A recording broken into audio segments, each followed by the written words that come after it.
Yo, what up guys, it's 5D here. This is officially my first Seer guide of 2023. Yeah, there might be more to come. And I want to put this one out there and correct a mistake I made in the first video where we were trying to talk about the best champions to pair with a Seer in terms of buffers that I was trying to build along with her. And in this video right here, I'll show you right here, titled 2023 best multiple buff champions for Seer. I did say that due to the fact that increased crit rate is being added by one of the champions, that you do need 70% crit rate on your Seer. That's wrong information right there. So I'll go ahead just to make sure that newer players coming into the game don't see this video and think that they'll build their Seer with 70% crit rate. I'll go ahead and do the needful, which somebody suggested, yes, that this video needs to be deleted forever. So let's just get that one out of the way, and this will be the official Seer guide that you should watch if you're interested in building your Seer. So I've built mine out. If you do not know what I'm talking about, this champion can be found in the Ox faction, right? Seer, that's her right there, and I recently pulled her from a void shard after 3 years of playing this game. Yes, she's difficult to obtain, but once you get one copy of her, you begin to get multiple copies of her. She's an exact copy, photocopy in terms of character design of one of the champion we already have in raid. I think it's also an Ox faction champion shaman that you can obtain for free. So that's an exact photocopy. That was way back when raid was, at least the graphic designers were a little bit on the lazy side. They couldn't just come up with new character designs, and they are just replacing champions and just making one red, making one purple, making one blue, and nothing much changing between shaman and bonekeeper and Seer. But that doesn't happen anymore in 2023 in raid. Every champion now has a unique design or even a unique skill to go along with them. So that's all I'm going to say about her character design. We're not interested about that. Seer is in your team because of that A3. That's what I'll talk about, the only skill that we are interested in this team. It removes all buffs from all allies and enemies. If you want her to remove buffs from the enemies, you will need some increase accuracy, or you need some basically accuracy on her for her to be able to remove buffs on enemies. That's where the sentence ends. She removes it, then attacks. So that's the part I got wrong, that if she removes all buffs, she removes the increased crit rate, increased attack. She removes everything, even the ones your Arbiter places on you, even the one your Muslim mage places on you. She clears up everything. Your stone skin, of course, she cannot remove protected buffs, right? But she can remove just normal buffs. And when that is done, she will then attack. That means her increased accuracy or increased attack, increase anything that you put on her has been removed. Increased crit rate has also been removed.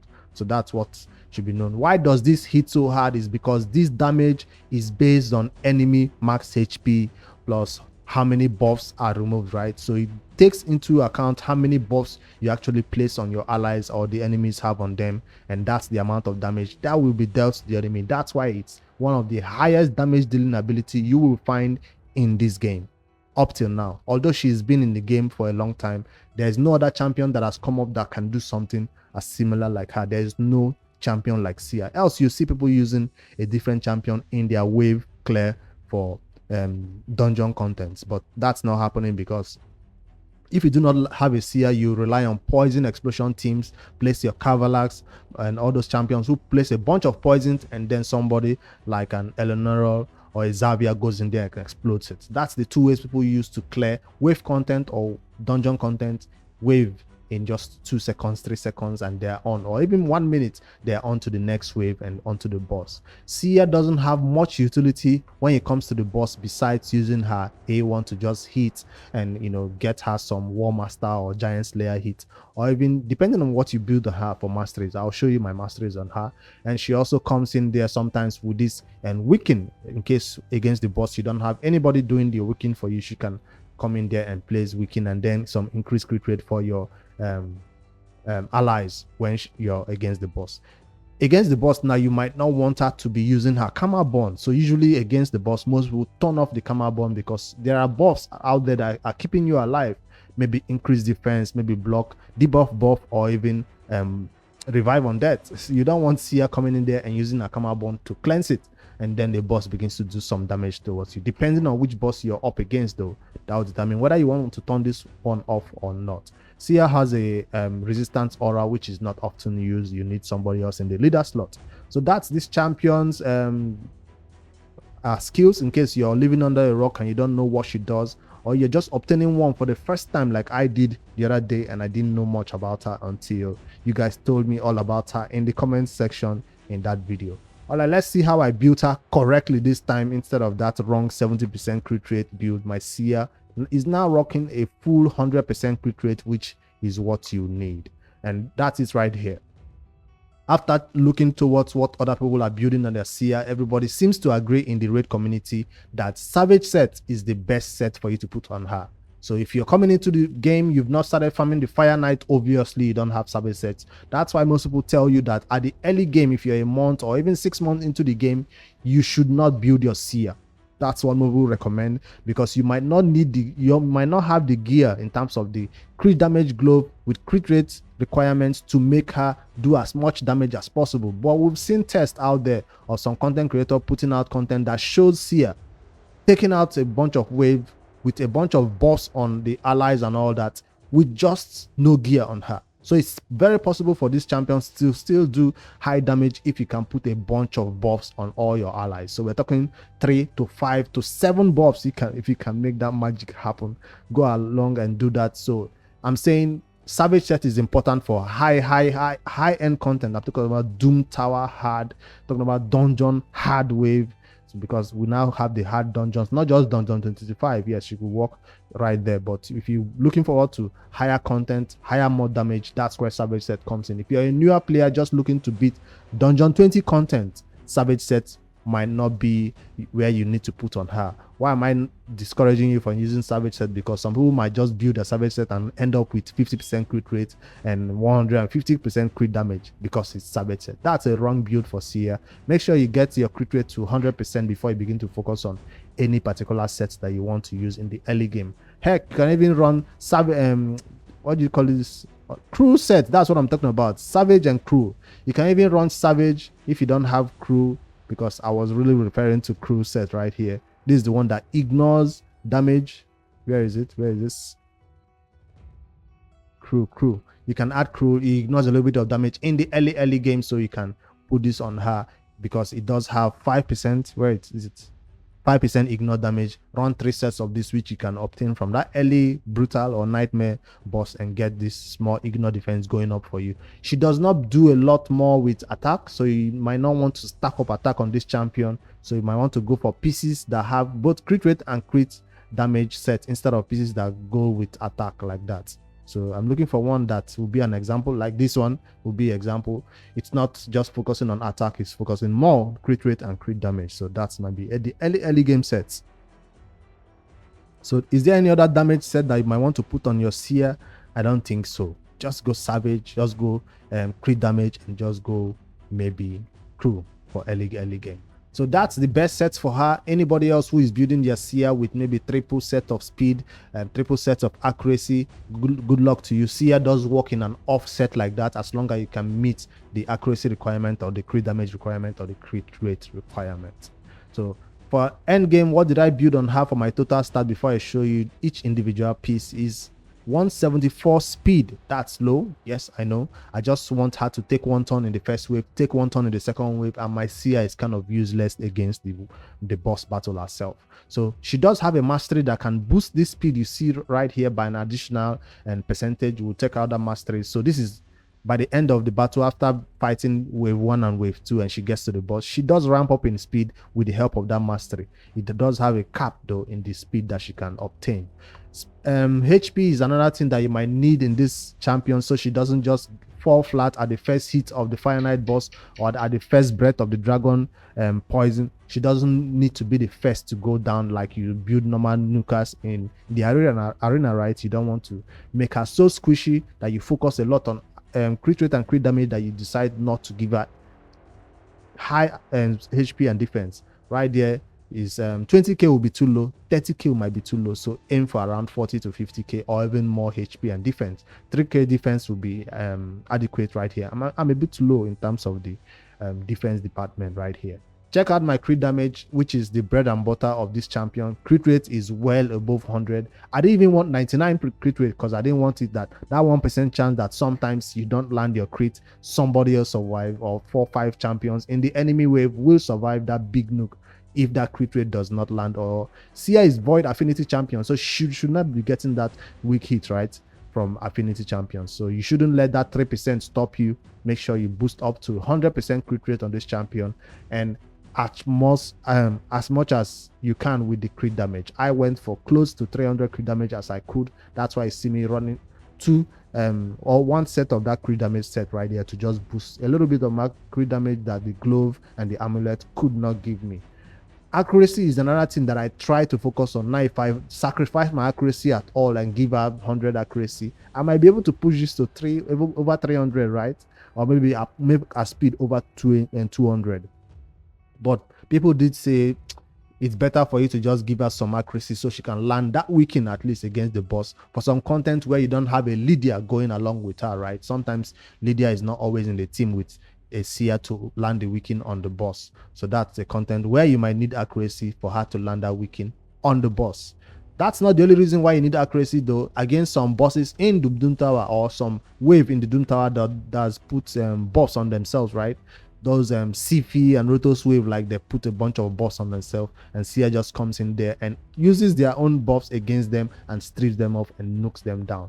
If they just help you kill them easier if you have enough accuracy to remove their buff. If you don't have enough accuracy, you see resisted right there on that Sifi's head, and then she will take a turn and revive people around her. All right, that's our total stats, and that's what I was aiming for while building this champion. HP above 160 speed is fine as long as she gets to take one turn in the first wave, one turn in the second wave. For dungeon content, their speed is usually about 100, right? So if you go above 200, you might be circling around your turn 2 times. So that's why it felt like there was no need to push towards 200 speed on this champion, just like there is no need to push towards 200 speed on some nukers in the arena. So we'll try to focus on crit rate and crit damage on this champion. You can sacrifice accuracy, it's fine if you only want to use her in the wave content. I'm really stressing the stats you need on this champion because people will look at my build and say it's too much. 200 crit damage is fine on the Seer. 200 crit damage is fine on the Seer. Don't look at 299 and say this is too much. This is because my faction guardians is maxed out right here. Affinity bonus 25% is coming in right here from that my faction guardians. I'm not even getting anything from any other bonuses than that one. Masteries is bringing an additional 30% because if I head over to my Masteries, you'll see me selecting an additional chance to increase her crit damage by an additional 20% right here. So that's what I decided on, that I wanted to focus on crit damage. Some people will build their Seers and give her Hem Smasher. This is a 50% chance that she will ignore 25% of the enemy's defense. I didn't want to gamble on that. Sometimes somebody dies, sometimes somebody survives. I just wanted to go with the full 20% crit damage outright. And of course, it's giving me a little bit of additional crit damage right here with the 10%. So offense tree is essential on this champion to make sure you get 30% crit damage coming in just from the offense tree. So if you want to use that for some content, maybe War Master, I just don't think Hem Smasher and War Master is the best way. But you decide how you want to build your Seer. In case you have already 300 crit damage from your artifacts, maybe you don't want this one anymore. Maybe you want to go towards the Hem Smasher, because ignore defense, I'm telling you, hits harder. I just don't like the fact that sometimes it happens, sometimes it doesn't happen. And then for the support tree, since I was looking for a little bit of accuracy, that's why I went towards this route. I've seen some people even selecting Law of Steel and even coming up this way to even have a better chance of landing that weaken. So, but I decided to go this way for no particular reason. All right, support tree doesn't matter besides this, just this first 3 accuracy. That's the important part of it. I've not seen a Seer going towards defense 3. This happens a lot in faster battles, and so defense 3 is usually for longer battles that drag on for a while. She dies in the boss battle, in the boss wave, we don't mind. That's my Masteries for Seer. For blessings, I've heard, I don't have blessing on her, but I've heard that Crushing Rain goes hard on this champion. Since she's an epic champion, she can only use these skills. But check out right here. Every hit will ignore a percentage of the target's defense. Will ignore 1% defense for every 10 levels. Imagine a boss or wave bosses or wave enemies have 350 to 300 HP, right? 10 levels, 10 levels, and they're already at level 60 or so. They're even more than level 60. They are higher levels than you are. So 10 levels right there, each of them, you can ignore up to 100% of their defense just from this crushing rain. So that's what is important on her. When I finally get my blessing unlocked for this champion, I will put this blessing on her for sure. So of course, when you get it at higher levels, you'll benefit more from it. But for a lower level, you'll just get a little bit of ignore defense. It will help with your already existing set that you have on her. So I think we've explained much about this champion, her masteries, her blessing, and the best artifacts you can use on her. Remember, the stats will determine where you are in the game, whether it's you're in the early beginner game or you're in the end game, to determine which type of artifacts you have. So don't worry whether you have it or not, just build her. This is not my final build for Seer. It will improve with time, and I just didn't want to steal gear from my already existing champions in the game, like Candlephrone, who is already chilling in his savage set, or Foley. I didn't want to steal gear from these champions, right? You want them to still be the best in the arena. You want Seer to be the champion that has your spare savage set or your spare crit damage set. You don't want to give her the best of the best on your build. So do not steal gear from your arena nukers just to build a Seer. I don't think it's worth it for PvP content. I mean PvE content that I'm already beating with a bunch of poison explosion teams. She just makes my Xavier goes into the vault right now. She just made my Eleanor go into the vault, and I'm not happy about that. So she has to take gear from my Eleanor, not from my Candy. So that's the mindset you want to go into while you're building this champion. All right, let's head over into some content and test her out. I'll test her out in the 3 content where she shines.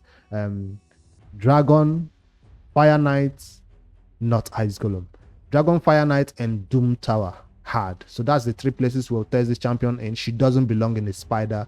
Why did I say not Ice Golem? Because she will clear the waves fast, yes. But for the Ice Golem, I did try, and she was making this stage not so consistent. What do I need in this stage? A bunch of champions to keep me alive, and then 1 damage dealer. Right? I don't care how long the wave takes in this particular Ice Golem. That's why I'm not building her. Some people might say don't even use your Seer for Dragon, because a Dragon is the content where you actually want to farm with 1 man or 2 man and with a bunch of food. But sometimes for tournaments that are going on, for fusions and all that, you want to farm it in 1 hour, 2 hours, or 3 hours and get it done as fast as possible, especially when you have a bunch of rewards to pick up, or it's somebody who is going against you in the tournament is going so fast in terms of points. And this is where you need speed teams that a Seer can bring forward. So I'll test her first of all in this Dragon, and you can see from this composition, the only champion that is going to be doing damage in this team is my Ninja. So this looks like a long run for the wave, but Seer will take down the wave a little bit fast, hopefully. And yeah, I do have decreased defense and weaken coming in from a Lydia. If you do not have a Lydia, just bring in anybody else that can place decreased defense on the enemies. It's kind of important for her to do more damage. Even with Savage set, decreased defense and weaken does help to make sure that it melts this level 10 wave. So fine, if you can take them down in the first time, you might try in the second time, but make sure you have somebody who is resetting the cooldown to not use their skills again. That's the important part. You don't want your Yumeko, your Renegade, or your Kaima to waste their revive or their reset cooldown skills when you're still trying to take down the first wave. This is important for you to turn this off.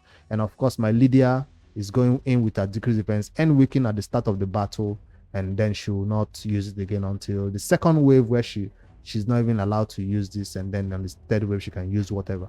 Yumeko is also starting the battle on the 2nd wave with that hard skill that will reset our cooldown and make us use our skills all over again. I'm using Yumeko, I'm using Kaima because this is Dragon 10 hard. If you're doing it at level 20, you're new to raid, Renegade works fine. Just have to make sure that your champions get around to their skills eventually after missing 1 turn, because with 200 speed you should be able to lap the enemies at that stage. That's why Renegade works. So you place all your deep walls and come around to your skills and knock them down. So is there anything, why are we having Ellicat in this team? Why is he here? Because he does have 1 buff, just 1 buff that is adding to this team, which is the block damage or shield. So he's either going to use his block damage or shield to just add 1 more buff. You'll notice that I don't have any champion in this team with shield sets. Most people will build their renegade with a shield set. I don't have any champion right here who I want to build in a shield set.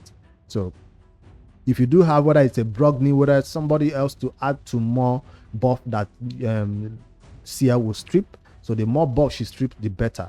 You're asking me now, what about Muslim Mage? Why am I not using Muslim Mage when it's coming in with 3 buffs that this team will actually use? It's because he's useless against the boss. Muslim Mage is useless against the boss. At least this particular boss. Remember, we're talking about hard 10 content. If you're beating 20 normal content, make sure you use Muslim Mage in everywhere. Fire Knight, Muslim Mage, Dragon, Muslim Mage. He goes everywhere with a Seer in the early game. But if you see some NM game Seers, you will not find them building her with a Muslim Mage, mostly because they have a Lydia. And when you have decreased defense and weaken on the enemy, you usually don't need that high amount of buffs for her to strip.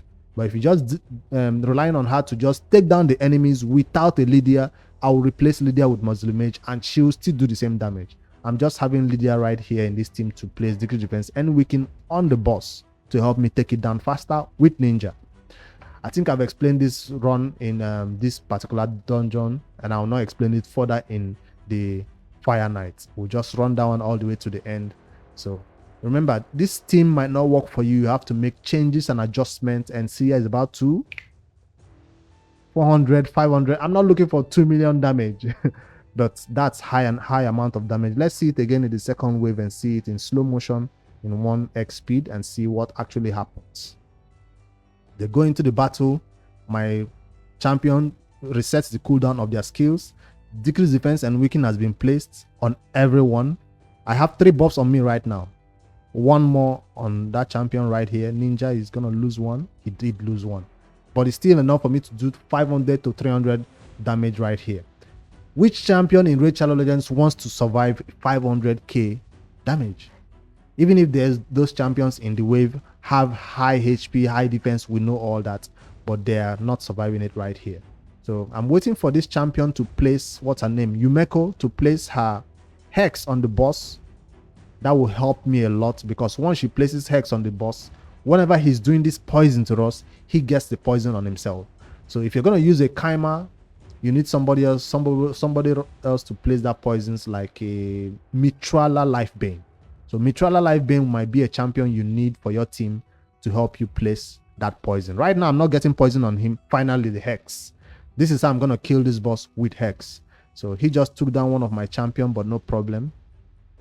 Seer is still surviving because she has HP on her. She's not the squishiest champion in this team, thank goodness. I'm still be able to take this big hit that the boss is bringing in because of this champion in the leader slot is placing block damage. So we are glad that this boss does not ignore block damage. See?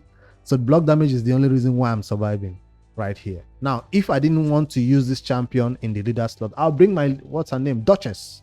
Duchess can revive whoever goes down. In a normal team, when I used to use this other Calvalax and Poison Explosion team, Duchess was there in that team to bring people back to life when they go down. So that's back then when we rely on Poison Explosion. Right here, Hex is the only reason why this boss is placing poison on himself. I have no poisoner in this team. No poisoner, right? But check out, whenever he hits me with that poison, it goes back to him, because that is what Hex for Yumeko does. You get back whatever debuff you're trying to put on my team. You get it. And it lands for 3 turns. Block damage again, and I survived it. Alright, let's see. It's a 2 minutes or 3 minutes run, which is totally fine for Dragon Hard 10. Totally fine. I will accept that amount of speed in this type of run, as long as it's 100% consistent with no failure. So that's it. Lydia 2:01 was my best time, and I ran it earlier today when I was doing the test. So she became the champion that helped me do that 2 minutes 1 second run right here. And she also helped me in my Fire Knight run, which I also said I will test right here with a different team. You can't use the same team for all dungeons, unfortunately. Fire Knight, we've not started beating it on hard content, unfortunately. We're still waiting for the raid community to still put out content right here. I usually farm the Fire Knight at normal 24, but because of this is a Lydia team and it's void affinity, I'm no longer afraid of 25. And right here, the Muslim Mage you've been waiting to see is available right here. He's not helping much against the boss, but he does help take the wave down faster. Even if I have decreased defense and weaken right here, I have no other person bringing buffs. I have no what's his name now, Elicat, putting block damage right here. So I need a little bit more buffs for her to strip. That's why I bring him as the mage right here. So you do need to bring him out in some content, and let's test him out. So even if I have no champion to put in the leader slot that I can benefit from. Now, wave content will be easy. Buff. Let me put it on slow speed. Let me see what type of damage we'll get. When Muslim is right here, maybe above 500. 460, 450. So still around that range. So, but no problem. Even with decreased events and weaken out there, the only person that has buffs in this team is Lydia and Muslim Age. I think with only Muslim Age, he might be able to do it. And 762. Now we're talking. So now we're up to the boss. It becomes a slow run, I mean, and Muslim Age becomes kind of useless right here. Most people will bring in, what's his name now? This other big damage dealing champion with enemy max HP, who does have a slow speed that can be put on the boss, but I'm relying on only my A1 champion, that's her like right there, to place that boss turn meter back. So if you can't put the turn meter of the boss back, you will get a problem with this run, because I knew she can consistently knock down his turn meter back. That's why I didn't feel like I needed a slow speed champion in this run. So another slow speed champion that can be used like right here with a decreased defense might be what's his name, Stagnite. That's for early game content. Bringing your Stagnite slow speed works. I see some people even using for level 20 content with your Lydia, I mean with your what's her name, Seer. You might want to run Cold Heart. Now this is level 25 content. That's why I didn't feel like Cold Heart will be keeping the turn meter down, but not as good as Allure right here, who is doing it. Allure keeps the turn meter down consistently throughout the entire run. I'm about to praise her. Will she disappoint me? No, she's still keeping it down. And yeah, if there was slow speed on the boss, he will not get this close to maxing out his turn meter. So what am I relying on for damage in this team? You can see Lydia is not even using her Karma Bond. Maybe I should let her use her Karma Bond. She just used it right there. I thought I turned it off. But I'm afraid that if I let her use her Karma Bond, she just stripped that increased speed from my teams. And without increased speed, this boss might get a ton. So, but I'm sure that it was 100%. That's why I let it run. What if your Allure gets resisted, gets a bunch of weak hits sometimes if it's the wrong affinity, or in this case 3% chance to not place that turn meter decreased. Maybe the boss will get a turn, but no problem. You can heal up back with Muslim Mage and get a turn finally. A 2 minutes, 3 minutes run for Fire Knight 25 is okay as long as it's 100%.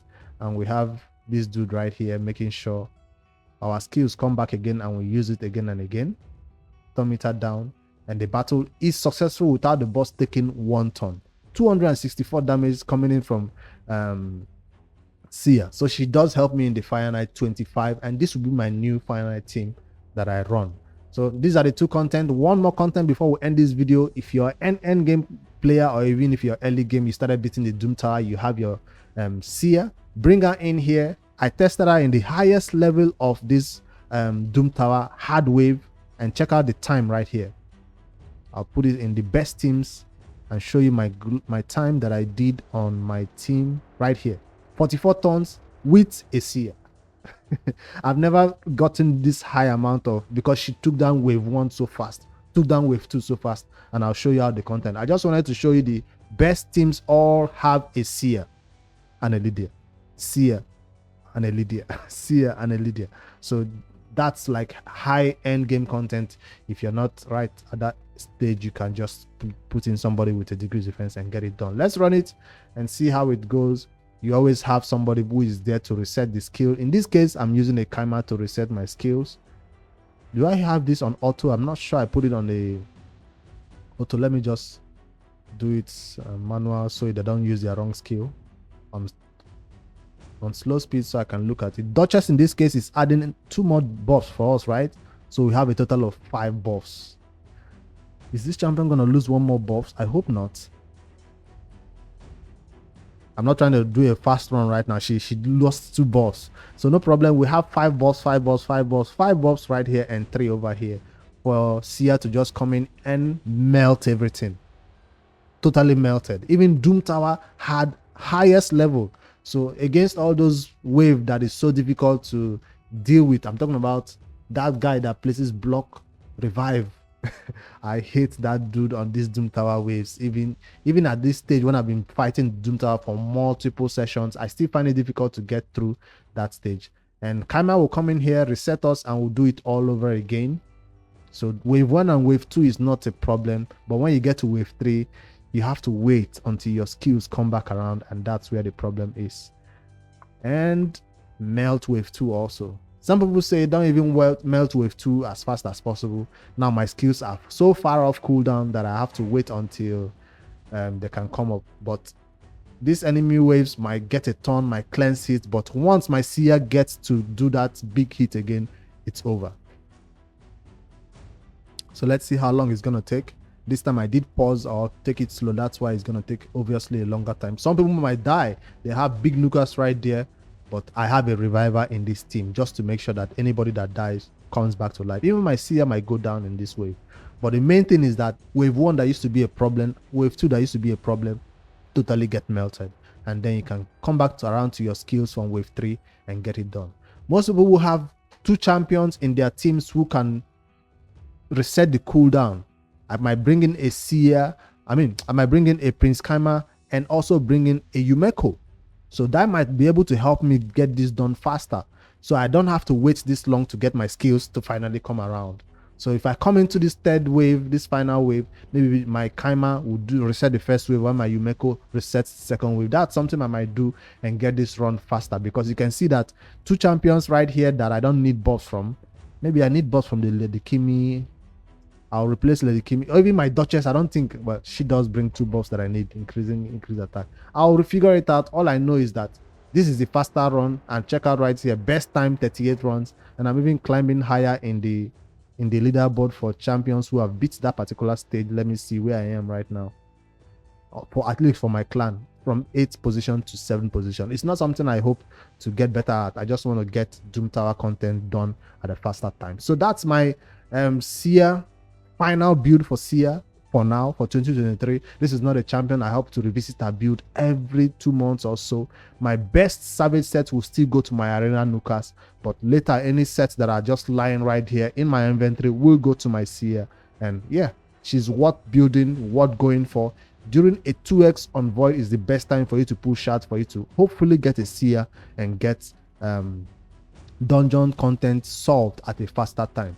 So in raid you can get dungeon content done in 5 minutes, 3 minutes, 10 minutes, and get that artifacts that you're farming. But if you can do it in 30 seconds with a Seer, it becomes a huge flex, and that's what most players do. She's not here for me just for flex. She's here to help me get through tournaments a lot faster and make your runs 100% instead of sometimes you fail, sometimes it's successful because somebody died in the wave and you have no way of reviving them. All right, let me end it right here. Thank you all for watching. Let me know in the comments how you built your Seer. Did I get it right this time? 100% crit rate, as much as high crit damage as you can. A little bit of accuracy if you can squeeze it in. No attack required. Some defensive or HP stats to help her survive, especially against bosses, if she's the only damage dealer you have right there for some reason. All right, I hope you hit like in this video, and I'll see you guys in the next one. Subscribe to my YouTube channel for more daily raid Shadow Legends content. Later, guys.